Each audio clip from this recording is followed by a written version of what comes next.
ನಮಸ್ಕಾರ ಆತ್ಮೀಯ ಕನ್ನಡದ ಬಂಧುಗಳೇ. ಏನು ಮೈಸೂರು ಸಾಂಸ್ಕೃತಿಕ ನಗರ, ಅರಮನೆಗಳ ನಗರ, ನಾಡದೇವತೆ ಜಗನ್ಮಾತೆ ನೆಲೆಸಿರ್ತಕ್ಕಂಥ ಪವಿತ್ರವಾದಂಥ ಪುಣ್ಯಕ್ಷೇತ್ರದಲ್ಲಿ ಏನು ಮೊನ್ನೆ ಮೊದಲನೇ ಆಷಾಢ ಶುಕ್ರವಾರ ಬಂತು. ಈ ಆಷಾಢ ಶುಕ್ರವಾರಕ್ಕೆ ಜಿಲ್ಲಾಧಿಕಾರಿಗಳ ಸಮೇತ, ಚಾಮುಂಡಿ ಬೆಟ್ಟ ಪ್ರಾಧಿಕಾರದ ಸಮೇತ, ಮೈಸೂರು ಮಹಾನಗರ ಪಾಲಿಕೆ ಆಯುಕ್ತರ ಸಮೇತ, ಜಿಲ್ಲಾ ಉಸ್ತುವಾರಿ ಸಚಿವರ ನೇತೃತ್ವದಲ್ಲಿ ದೊಡ್ಡ ಮಟ್ಟದಲ್ಲಿ ಪತ್ರಿಕಾಗೋಷ್ಠಿ ಕರೆದು ಎಲ್ಲ ಸಿದ್ಧತೆಯನ್ನು ಮಾಡ್ಕೊಂಡಿದ್ದೇವೆ. ಭಕ್ತರಿಗೆ ಯಾವುದೇ ರೀತಿ ಅಡಚಣೆಗಳಾಗದೆ, ಯಾವುದೇ ರೀತಿ ಸಮಸ್ಯೆಗಳು ಉದ್ಭವ ಆಗದೆ ರೀತಿಯಲ್ಲಿ ನಾವು ಎಲ್ಲ ಸಿದ್ಧತೆಗಳನ್ನ ಪೂರ್ಣ ಸಿದ್ಧತೆಯನ್ನು ಮಾಡಿದ್ದೇವೆ ಅಂತ ಮಾನ್ಯ ಜಿಲ್ಲಾಧಿಕಾರಿಗಳ ನೇತೃತ್ವದಲ್ಲಿ ಮಾಧ್ಯಮಗಳ ಮೂಲಕ ಸಾಮಾಜಿಕ ಜಾಲತಾಣದ ಮುಖಾಂತರ ಹೇಳಿಕೆಯನ್ನು ನೀಡಿದರು. ಅದರಲ್ಲೂ ಬಹುಮುಖ್ಯವಾದಂಥ ವಿಷಯ ಏನಪ್ಪ ಅಂದರೆ, ಚಾಮುಂಡಿ ಬೆಟ್ಟದ 1001 ಮೆಟ್ಟಿಲುಗಳನ್ನು ಹತ್ತಿ ಬಂದಂಥ ಭಕ್ತರಿಗೆ ನೀರಿನ ವ್ಯವಸ್ಥೆ, ಶೌಚಾಲಯಗಳ ವ್ಯವಸ್ಥೆ, ಬಾದಾಮಿ ಹಾಲು, ಡ್ರೈ ಫುಡ್ಡು, ಉಚಿತವಾದಂಥ ದರ್ಶನ ಅಂತ ಮಾಧ್ಯಮಗಳ ಮುಖಾಂತರ ಹೇಳಿದರು. ಆದರೆ ದುರಂತ ಏನಪ್ಪ ಅಂದರೆ, ಬಸ್ಸಲ್ಲಿ ಹೋಗುವಂಥ ಭಕ್ತರು ಈ ಬಾದಾಮಿ ಹಾಲು ಮತ್ತು ಡ್ರೈ ಫುಡ್ಡು ಮತ್ತು ಉಚಿತ ದರ್ಶನ ಅಂತ ಹೇಳಿದ್ರಲ್ಲ, ಅವರು ಒಂದ್ಸಲ ಅವಲೋಕಿಸಿದ್ರೆ ಭಕ್ತರು ಯಾವ ರೀತಿ ಅಂದರೆ, ಬೆಟ್ಟನ ಒಂದು 45ರಿಂದ 50 ನಿಮಿಷ ಬೆಟ್ಟ ಹತ್ಬೋದು. ನಾವು 6 ಗಂಟೆಗೆ ಹೋದ್ರೂ 7-7:15ಗೆ ಬೆಟ್ಟದ ಮೇಲೆ ಇರ್ಬೋದು. ಒಂದು 10 ನಿಮಿಷ ದರ್ಶನ ಅಂತಾರೆ, ಒಂದು ಅರ್ಧ ಗಂಟೆನೇ ಆಗಲಿ 8:30, 9, 10 ಗಂಟೆಗೆ ನಾವು ಮನೆಗೆ ಬರಬೇಕು, ನಾವು ಮನೆಗೆ ಬರ್ಬೋದು ಅನ್ನೋ ಉದ್ದೇಶದಿಂದ, ಪ್ರೀತಿಯಿಂದ, ಆಶೆಯಿಂದ ಹೆಚ್ಚಿನ ಸಂಖ್ಯೆಯಲ್ಲಿ ಭಕ್ತರು ಮೆಟ್ಲುಗಳಿಗೆ ಪೂಜೆ ಮಾಡುವುದರ ಮೂಲಕ, ಧೂಪ ಹಾಕುವುದರ ಮೂಲಕ, ಅರಿಶಿನ ಕುಂಕುಮ ಹಚ್ಚುವುದರ ಮೂಲಕ ದೊಡ್ಡ ಸಂಖ್ಯೆಯಲ್ಲಿ ಬಂದಿದ್ದರು. ಆದರೆ ಮೆಟ್ಲು ಅಂತ್ಯಗೊಳ್ಳುವಂಥ ಸಂದರ್ಭದಲ್ಲಿ ಪೊಲೀಸರನ್ನ ಬಿಟ್ಟು ಯಾವುದೇ ರೀತಿ ಅವರಿಗೆ ಬಾದಾಮಿ ಹಾಲು, ಡ್ರೈ ಫುಡ್ಡು, ಉಚಿತವಾದಂಥ ದರ್ಶನ ಕೊಡೋದಿರಲಿ, ಕುಡಿಯೋಕ್ಕೆ ನೀರಿಲ್ಲ, ಭಕ್ತರಿಗೆ ಕುಡಿಯೋಕ್ಕೆ ನೀರಿಲ್ಲ. ಹಾಗೂ ಕೆಳಗೆ ಪಾದದಿಂದ ಹಿಡಿದು ಮೇಲಕ್ಕೆ ತನಕ ಒಂದು ಶೌಚಾಲಯಗಳನ್ನು ಸಹ ನಿರ್ಮಾಣ ಮಾಡಿಲ್ಲ. ಇವತ್ತು ಮೆಟ್ಲಿಗೆ ಎಂತೆಂಥ ಜನ ಭಕ್ತರು ಬಂದಿದ್ರು ಅಂದರೆ, ಸುಮಾರು 65, 70, 80 ವರ್ಷದ 80 ವರ್ಷ ಆಗಿರ್ತಕ್ಕಂಥ ಹಿರಿಯ ನಾಗರಿಕರು, ಮಹಿಳೆಯರೆಲ್ಲ ಹೆಚ್ಚಿನ ಸಂಖ್ಯೆಯಲ್ಲಿ ಬಂದಿದ್ರು. ಕುಟುಂಬ ಸಮೇತ ಬಂದಿದ್ರು. ಬೇರೆ ಬೇರೆ ರಾಜ್ಯಗಳಿಂದ ಬಂದಿದ್ರು. ದಾವಣಗೆರೆಯಿಂದ ಬಂದಿದ್ರು, ಗುಲ್ಬರ್ಗದಿಂದ ಬಂದಿದ್ರು, ಚಿತ್ರದುರ್ಗದಿಂದ ಬಂದಿದ್ರು, ಕೋಲಾರದಿಂದ ಬಂದಿದ್ರು, ಬೆಂಗಳೂರಿಂದ ಬಂದಿದ್ರು.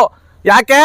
ನಿಮ್ಮ ಒಂದು ಪತ್ರಿಕಾಗೋಷ್ಠಿ ನೋಡಿ, ನಿಮ್ಮ ಪತ್ರಿಕಾಗೋಷ್ಠಿ ನೋಡಿ ಭಕ್ತರು ಹೆಚ್ಚಿನ ಸಂಖ್ಯೆಯಲ್ಲಿ ಬಂದಂಥವ್ರಿಗೆ ನಿರಾಶೆಯನ್ನು ಮಾಡಿದ್ರಲ್ಲ, ಅವ್ರಿಗೆ ದ್ರೋಹ ಬಗೆದ್ರಲ್ಲ. ನೀವು ನಾಡದೇವತೆ ಚಾಮುಂಡಿ ಬೆಟ್ಟದಲ್ಲಿ ದಾಸೋಹ ಭವನದಲ್ಲಿ ಜನಗಳಿಗೆ ಕೊಟ್ಟಂಥ ಹೇಳಿಕೆಯನ್ನು ನೀವು ಸುಳ್ಳು ಮಾಡಿದ್ರಲ್ಲ.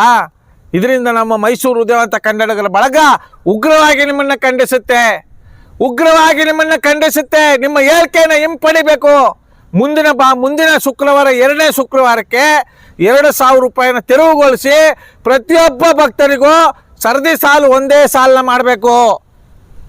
ಸುಮಾರು 7-8 ಕಡೆ ನೀರ ವ್ಯವಸ್ಥೆ ಮಾಡಬೇಕು. ಚಾಮುಂಡಿ ಬೆಟ್ಟದ ಪಾದದ ಮೆಟ್ಲು ಉದ್ದಕ್ಕೂ ಒಂದು 2-3 ಕಡೆ ಶೌಚಾಲಯಗಳನ್ನ ನಿರ್ಮಾಣ ಮಾಡಬೇಕು. ಇನ್ನೂ ಹೆಚ್ಚಿನ ಪೊಲೀಸ್ ಸಿಬ್ಬಂದಿಯನ್ನು ನೇಮಿಸಬೇಕು ಅಂತ ನಮ್ಮ ಮೈಸೂರು ಉದಯವಂತ ಕನ್ನಡಿಗರ ಬಳಗದಿಂದ ಉಗ್ರವಾಗಿ ಖಂಡಿಸಿ ಆಗ್ರಹಿಸುವುದ್ರ ಮೂಲಕ ಒತ್ತಾಯಿಸ್ತವೆ. ಯಾಕೆ? ನೀವು IAS, IPS ಓದಿ ರಾಜಕಾರಣಿಗಳು ಹೇಳ್ದಂಗೆ ಕೇಳೋಕ್ಕೆ ನೀವು ಅಧಿಕಾರಕ್ಕೆ ಬಂದಿರೋದು. ಭಕ್ತರಿಗೆ ಅನುಕೂಲ ಮಾಡೋಕ್ಕೆ ನೀವು IAS, IPS ಸ್ಥಾನದಲ್ಲಿರೋದು. ಮೈಸೂರು ಚಾಮುಂಡಿ ಬೆಟ್ಟದಲ್ಲಿ ಪ್ರಾಧಿಕಾರ ಮಾಡಿರೋದು ಜನರ ಒಳಿತಿಗೋಸ್ಕರನೋ ಇಲ್ಲ ರಾಜಕಾರಣಿಗಳ ಅಡಿಯಾಳಾಗಿ ಕೆಲಸ ಮಾಡೋಕ್ಕೆ ನೀವು ಪ್ರಾಧಿಕಾರ ಮಾಡಿರೋದು ಚಾಮುಂಡಿ ಬೆಟ್ಟದ ಉಳಿವಿಗೋಸ್ಕರ, ಚಾಮುಂಡಿ ಬೆಟ್ಟದಲ್ಲಿ ಬರ್ತಕ್ಕಂಥ ಆದಾಯವನ್ನು ಭಕ್ತರಿಗೆ ಹಂಚಕ್ಕೋಸ್ಕರ. ಯಾವುದೇ ಅಹಿತಕರ ಘಟನೆಗಳಾಗಬಾರ್ದು ಅಂತ ನೀವು ಪ್ರಾಧಿಕಾರ ಮಾಡ್ಕೊಂಡು ಜನಗಳ ಹತ್ರ ಅಗಳು ದರೋಡೆ ಮಾಡ್ಕೊಂಡು ಪಿಕ್ ಪ್ಯಾಕೆಟ್ ಮಾಡ್ತಾ ಇದ್ದೀರಾ.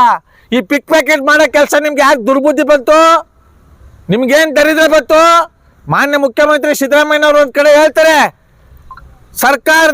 ನಮ್ಮ ಕರ್ನಾಟಕ ಸರ್ಕಾರದ್ದು ಒಂದು ವರ್ಷದ ಆದಾಯ 3,10,000 ಕೋಟಿ ಅಂತ.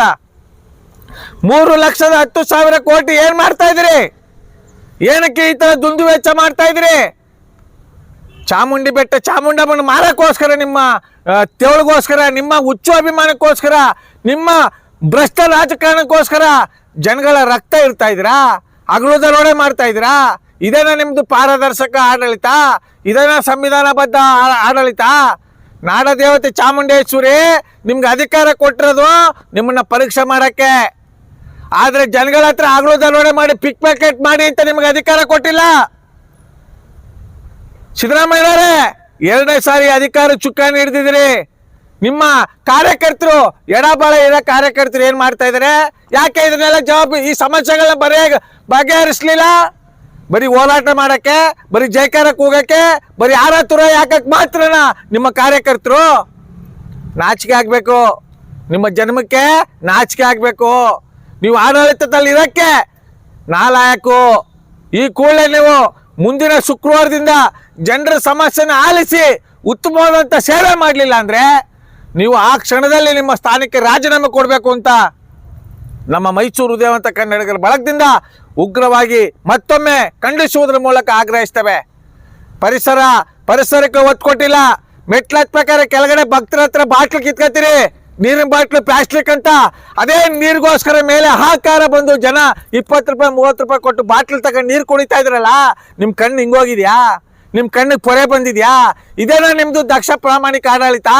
ನಿಮ್ಮ ಜನ್ಮಕ್ಕೆ ಬೆಂಕಿ ಹಾಕವ್ರೆ ಅಯೋಗ್ಯರೇ.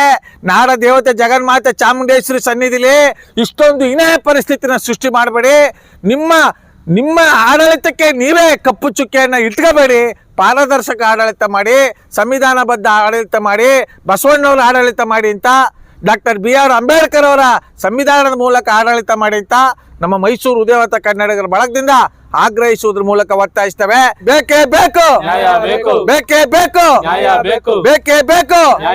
ಭ್ರಷ್ಟ ಅಧಿಕಾರಿಗಳಿಗೆ, ಭ್ರಷ್ಟ ರಾಜಕಾರಣಿಗಳಿಗೆ, ಜನಗಳಿಗೆ ಆಶ್ವಾಸನೆ ಕೊಟ್ಟು ಸುಳ್ಳು ಮಾಡಿದ ಅಧಿಕಾರಿಗಳಿಗೆ ಇಷ್ಟ ಹೇಳಿ ನಮ್ಮ ಮಾತನ್ನ ಸಮರ್ಪಿಸ್ತಾ ಇದೀವಿ. ಜೈ ಕನ್ನಡಾಂಬೆಗೆ, ಜೈ ಕನ್ನಡ ಮಾತೆಗೆ, ಜಗನ್ಮಾತೆ ಚಾಮುಂಡೇಶ್ವರಿಗೆ, ನಾಲ್ವಡಿ ಕಿಶೋರರಾಜ ಒಡೆಯರಿಗೆ, ಡಾಕ್ಟರ್ BR ಅಂಬೇಡ್ಕರ್ ಅವರಿಗೆ ನಮಸ್ಕಾರ, ಧನ್ಯವಾದಗಳು. ರೆಡ್ ಬಟನ್ ಒತ್ತಿ ಫ್ರೀ ಸಬ್ಸ್ಕ್ರೈಬ್ ಆಗಿ, ಆಮೇಲೆ ಬೆಲ್ ಬಟನ್ ಮಾತ್ರ ಮರಿಬೇಡಿ.